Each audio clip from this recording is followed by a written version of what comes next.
بسم اللہ الرحمن الرحیم۔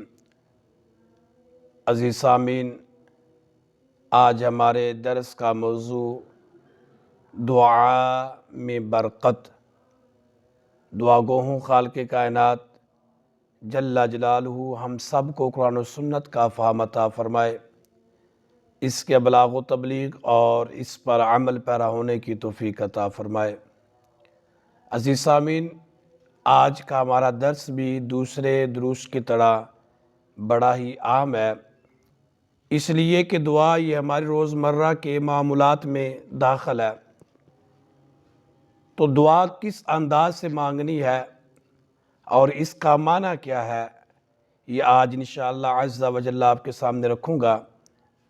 یہ بات اپنے ذہنوں میں رکھیے گا، دعا کسے کہتے ہیں؟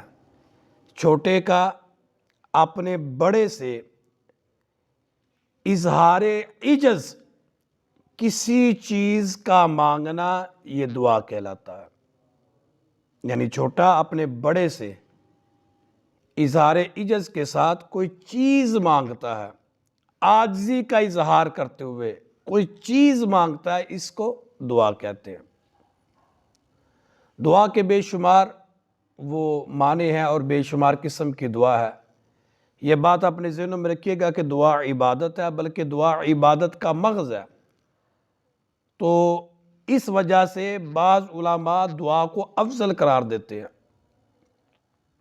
اور جب خالق کائنات جل جلالہ سے ہم نے دعا مانگنی تو دعا مانگنے کا انداز کیسا ہو، کس طرح ہم اپنے خالق سے، اپنے مالک سے، اپنے رازق سے دعا مانگیں۔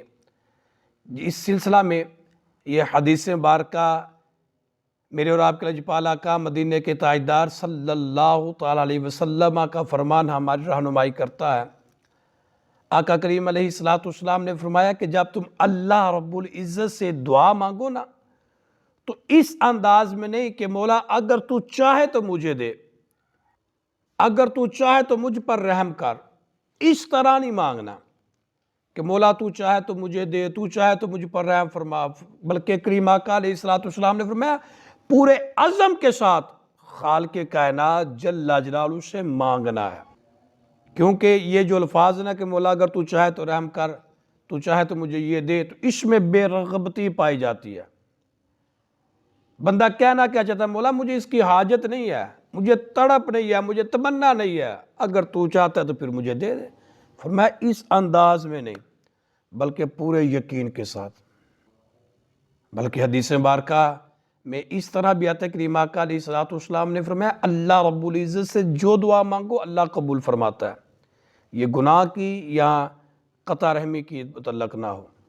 اس کے علاوہ تم جو بھی اللہ سے دعا مانگتے ہو وہ اللہ رب العزت قبول فرماتا ہے، مگر تم جلد بازی سے کام نہ لو۔ صحابہ نے عرض کی یا رسول اللہ صلی اللہ علیہ وسلم یہ جلد بازی کیا ہے؟ تو کریم آقا علیہ السلام نے فرمایا جلد بازی یہ ہے کہ تم دعا کرو اور ساتھ میں یہ بھی کرو پتہ نہیں قبول ہوتی بھی ہے کہ نہیں۔ یہ انداز نہیں اپنانا کہ پتہ نہیں قبول ہوتی ہے کہ نہیں، بلکہ سرکار علیہ السلام نے فرمایا پورے عزم کے ساتھ، پورے یقین اور امید کے ساتھ اللہ رب العزت سے دعا مانگنی ہے کہ مولا تو نے قبول کرنی ہے۔ اور حدیث مبارکہ میں بھی یہی الفاظ آتے ہیں کہ بندہ اللہ رب العزت سے دعا کرے کہ مولا تیرے سوا ہے کون جس سے میں دعا کروں، تو نے ہی قبول کرنی ہے اور تو ہی قبول کرتا ہے، مولا مجھے یہ فلانی چیز چاہیے تجھ سے لینی ہے۔ بلکہ بعض بزرگ فرماتے ہیں، بڑی خوبصورت بات ہے، فرماتے ہیں کہ بلکہ مولا علی کا غالباً یہ قول ہے یا کسی بزرگ کا ہے، بہرحال کہ فرماتے ہیں کہ مجھے بچوں کی یہ والی عادت بڑی پسند ہے۔ پوچھا گیا حضور وہ کون سی؟ فرمایا یہ والی کہ بچے جب کسی چیز پر اصرار کرتے ہیں نا تو رونا شروع کر دیتے ہیں۔ اللہ اکبر، جو مانگتے ہیں نا تو رو کر مانگتے ہیں، روتے ہیں، کب تک؟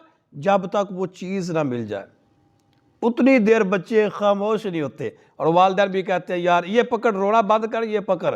فرماتے ہیں جب اللہ سے مانگنا تو ان بچوں کی طرح عادت اپنا کر کہ مولا تجھ سے لینی ہے، رو گڑ گڑا، انشاءاللہ عز و جل تجھے عطا کرتا جائے گا اور رحمت کے دروازے کھولتا جائے گا۔ اللہ اکبر کبیرہ۔ اب اس سلسلہ میں یہ بات بھی ذہنوں میں رکھیے گا کہ دعا صرف اپنے لیے نہیں بلکہ حدیث شریف میں آتا ہے کہ کریم آقا علیہ السلام نے فرمایا جو بندہ اپنے کسی بھائی کے لیے دعا کرتا ہے اور اس کی غیر موجودگی میں دعا کرتا ہے، کہ اس کا بھائی اس کے سامنے نہیں ہے، اپنے بھائی کی غیر موجودگی میں دعا کرتا ہے، تو کریم آقا علیہ السلام فرماتے ہیں ایک فرشتہ جو ہے نا وہ ان کے سامنے رہتا ہے۔ اللہ اکبر کبیرہ، یعنی ایک فرشتے کی ڈیوٹی لگ جاتی ہے، ایک فرشتہ جو ہے وہ اس کے پاس ہوتا ہے۔ جب وہ بندہ اپنے بھائی کی غیر موجودگی میں اپنے بھائی کے لیے دعا کرتا ہے نا، تو ایک فرشتے کی ڈیوٹی ہوتی ہے جو کہتا ہے آمین، اور ساتھ میں کہتا ہے کہ اللہ رب العزت تجھے بھی اس جیسا عطا فرمائے۔ اللہ اکبر۔ عزیز صاحب یہ دیکھیں، آپ نے اپنے بھائی کی غیر موجودگی میں اس کے لیے دعائے خیر کی تو فرشتے نے آمین بھی کہا، اور ساتھ فرشتے نے اللہ رب العزت کی بارگاہ میں یہ بھی کہا کہ اللہ رب العزت تجھے بھی ایسا عطا کرے۔ اللہ اکبر کبیرہ۔ اس لیے بعض بزرگ جو ہے نا ان کی دعا کا انداز اس طرح سے ہوتا ہے کہ وہ پہلے اوروں کے لیے دعا مانگتے ہیں، اور جب اپنے لیے مانگتے ہیں تو اس وقت بھی جمع کا صیغہ استعمال کرتے ہیں تاکہ دوسروں کو بھی شامل کیا جائے، اور ان کی برکت سے خالق کائنات جل جلالہ ہماری دعاؤں کو بھی قبول فرمائے۔ عزیز صاحب یہ دعا اس کو کبھی بھی اس انداز میں، بلکہ میں حدیث بارکہ آپ کے سامنے مزید رکھوں تاکہ بات واضح ہو جائے۔ ہم دعا کرتے ہیں، اکثر دعا کرتے ہیں اور یہ بھی گلہ رہتا ہے کہ پتہ نہیں اب قبول ہے کہ نہیں قبول، یار مانگ مانگ کر تھک گیا۔ نہ، حدیث شریف میں آتا ہے کہ بندہ اللہ رب العزت سے دعا کرتا ہے نا، فار ایگزامپل کہ مولا مجھے 100 روپیہ چاہیے، اب جو دعا اس نے کی نا، اس دعا کی قیمت کے برابر اس کا نقصان ہونا تھا۔ میں مثال دوں کہ اس نے کہا کہ مولا 100 روپیہ مجھے چاہیے، اب 100 روپے کا اس کا نقصان ہونا تھا، تو خالق کائنات جل جلالہ نے اس کے 100 روپے کے نقصان کو بچا لیا۔ اب دعا اس نے مانگی تھی 100 روپے کی، اب 100 روپیہ کی جگہ اس کا 100 روپے کا جو نقصان ہونا تھا نا، اب وہ نہیں ہوا۔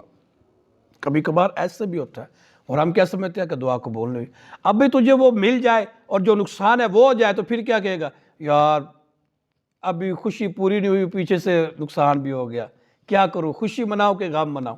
تو یہ اللہ رب العزت بہتر جانتا ہے کہ تمہارے لیے بہتر کیا ہے، تجھے دینا بہتر ہے یا تیرے نقصان کو دور کرنا تیرے لیے بہتر ہے، یا ابھی تجھے جو ہے وہ صبر میں آزمائش میں ڈال کے رکھنا بہتر ہے۔ لہٰذا بندے کا کام کیا ہے، ہمارا کام کیا ہے کہ ہم نے اللہ رب العزت سے مانگنا ہے، اور گڑ گڑا کر دن رات ہر وقت مانگنا ہے۔ بھئی اللہ رب العزت سے نہ مانگے تو پھر کس سے مانگے؟ ہے کوئی اور در؟ اللہ رب العزت کا در چھوڑ کر کوئی اور در ہے جہاں پر جائیں؟ اللہ رب العزت سے مانگنا ہے، اور ہر وقت مانگنا ہے، اور امید اور یقین کے ساتھ مانگنا ہے کہ مولا تو نے ہی دینا ہے، اور تو ہی دیتا ہے اور تو ہی دے گا، تیرے علاوہ میرا کوئی آسرا نہیں، کوئی سہارا نہیں۔ انشاءاللہ عز و جل جب یقین کامل ہوگا، خالق کائنات جل جلالہ دعا کو قبول بھی فرمائے گا۔ بلکہ حدیث شریف میں تو یہاں تک بھی آتا ہے، میں آخری حدیث مبارکہ آپ کے سامنے رکھوں تاکہ بات مزید واضح ہو جائے۔ حدیث شریف میں تو یہاں تک الفاظ ملتے ہیں، میں مفہوم رکھوں، کریم آقا علیہ السلام نے فرمایا اللہ رب العزت کو حیا آتی ہے کہ جب کوئی بندہ اس سے مانگے اور اللہ اسے خالی لٹائے۔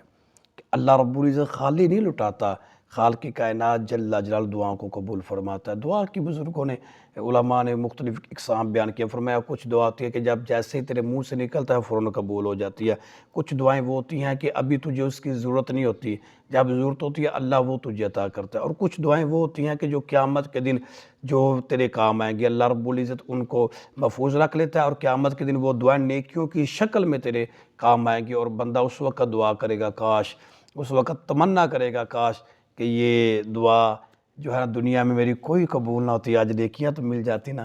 عزیز سامعین، یہ دعا بڑی ہی پیاری عبادت ہے، اس کا دامن کبھی نہ چھوڑیے گا۔ خالق کائنات جل جلالہ جو کچھ سنا ہے اس پر عمل پیرا ہونے کی توفیق عطا فرمائے۔